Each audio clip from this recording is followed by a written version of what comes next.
My name is Margaret Chen, and I'm 73 years old. I've lived a full life, raised 3 children, buried a husband, and learned more about human nature than I ever wanted to. But the lesson that changed everything came at a family dinner I'll never forget. Let me take you back 6 months to a Sunday evening in April. I was sitting at my son David's dinner table, surrounded by people I thought I knew. David, my youngest at 45, sat at the head. His wife Nicole was serving pot roast. My daughter-in-law had always been particular, blonde, polished, the kind of woman who color coordinates her kitchen towels. Then there were my other 2 children, Patricia, my eldest, and James, the middle child. Both successful, both married, both living their own lives across town. The conversation started pleasantly enough. We talked about David's accounting firm, about Patricia's upcoming vacation, about James's daughter's college acceptance. Normal family things. Then Nicole turned to me. Margaret, she said, setting down her wineglass with a delicate clink. David and I have been talking. We think it's time we discussed your situation. My situation. I felt my spine straighten slightly. What situation would that be, dear? I kept my voice gentle, curious. Nicole exchanged a glance with David. He shifted uncomfortably but said nothing. Well, Nicole continued, you've been living in that little apartment for 3 years now, since Harold passed, and we know David helps you with the rent sometimes. The table went quiet. Patricia and James stopped eating. Sometimes, I agreed. When my social security runs a bit short. Your father's pension wasn't as much as we'd hoped. Nicole smiled then. It wasn't a kind smile. The thing is, Margaret, you're not even half the woman David's mother-in-law is. My mother Diane owns her own home. She has investments. She's independent. She doesn't need handouts from her children. The words hung in the air like smoke. I felt my son freeze beside me. Nicole, he started, but I held up my hand. Slowly, carefully, I pushed my chair back from the table. I looked at my son, really looked at him. His eyes were wide, pleading, but his mouth stayed closed. Then, I said quietly, she can start paying your rent. David's face went pale. MOM, what? What rent? I stood up, smoothing my dress. Nicole, dear, could you pass me my purse? It's by the counter, she did, looking confused, satisfied, even like she'd won something. I pulled up my phone and opened my banking app. Then I turned the screen toward my son. The house you're living in, I said calmly. The one with the beautiful kitchen and the 3-car garage. I own it. The silence that followed was absolute. When your father died, I continued, my voice steady despite my racing heart. He left me more than a pension. He left me rental properties. 6 of them. This house is one. I've been charging you 30% below market rate for 3 years, David. Didn't you ever wonder why the rent was so affordable? David's mouth opened and closed. But the landlord. We send checks to Peterson Property Management, my late husband's company. I kept his last name for business purposes. The money comes to me, sweetheart, every month. Nicole had turned the color of fresh snow. I looked at her directly now. You want to talk about what kind of woman I am? Let's talk. I'm the kind of woman who raised 3 children while working 2 jobs. I'm the kind of woman who buried a husband and didn't crumble. I'm the kind of woman who owns property and chooses to help her son discreetly, so he never feels small or dependent. I picked up my coat from the back of the chair. I'm also the kind of woman who doesn't accept disrespect at the dinner table. So here's what's going to happen. You have 60 days to find a new place. I'll be raising the rent to market rate for whoever moves in next. That will be $4,500 a month. You've been paying $2,800. MOM, please? David stood up, his voice cracking. She didn't mean it. Nicole, apologize right now.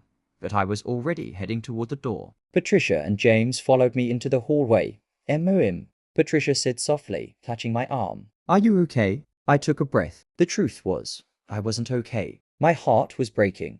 But I was also something else, something I hadn't felt in years. I was done being invisible. I'm fine, honey. I just need some air. 3 weeks passed. David called every day. I didn't answer. He left voicemails, each one more desperate than the last. Nicole left one message, stilted and formal, something that barely qualified as an apology. Then I got an unexpected visitor. It was a Tuesday morning when my doorbell rang. I opened it to find a woman about my age, stylishly dressed, with honey blonde hair and nervous eyes. Margaret, she asked. I'm Diane, Nicole's mother. I invited her in because, despite everything, I was raised to be hospitable. We sat in my small living room, the apartment David helped pay for. The one Nicole had mocked, and Diane twisted her hands in her lap. I heard what happened, she said finally. Nicole told me her version. Then David told me the truth. I waited. I need you to know something, Diane continued. Nicole has been lying to me too. She told me she owns that house. She's been telling everyone at the country club that she and David are real estate investors. I had no idea you own the property, I said. We raise our children the best we can. What they do with it is up to them. Diane looked at me with tears in her eyes. I'm sorry. I'm so deeply sorry for what she said to you. We talked for 2 hours. It turned out Diane and I had more in common than either of us expected. Both widows. Both learning to navigate a world that often dismissed women our age. Both trying to understand how we'd raised children who sometimes forgot where they came from. By the time she left, we'd exchanged numbers.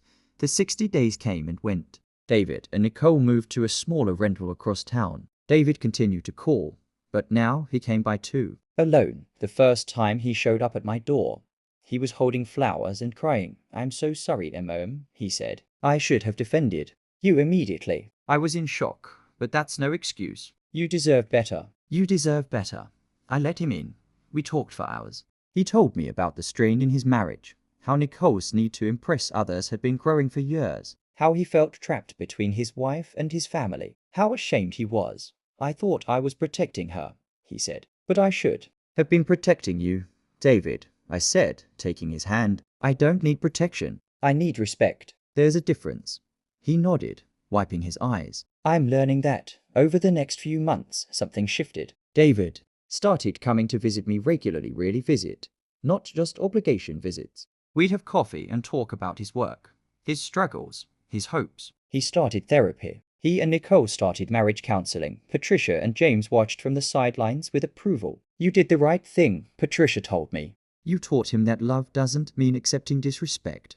Meanwhile, Diane and I became unlikely friends. We met for lunch every Thursday. That forgiveness, when earned, is a gift we give ourselves as much as others.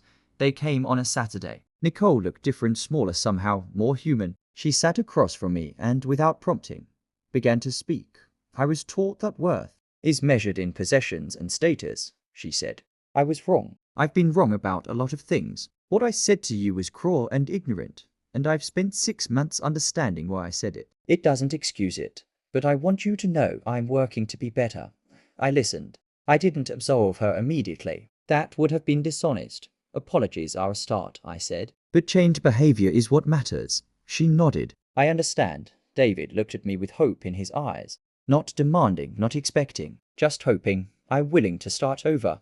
I told them both, slowly, with honesty. It's been a year now since that dinner. David and Nicole are still married, still working on things. They moved into a place they can truly afford. Nicole volunteers at a women's shelter, which Diane suggested. She's learning about real hardship, real resilience. My relationship with my son is stronger than it's ever been. Not because he needs me, but because we choose each other. And me, I'm still in my little apartment, still collecting rent from my properties, still having Thursday lunches with Diane.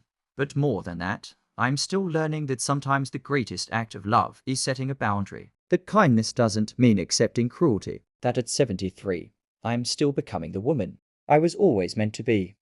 A woman who knows her worth. A woman who demands respect. A woman who loves deeply, but won't be diminished. Half the woman my son's mother-in-law is. No, dear. I'm exactly the woman I need to be, and that, I've learned, is more than enough.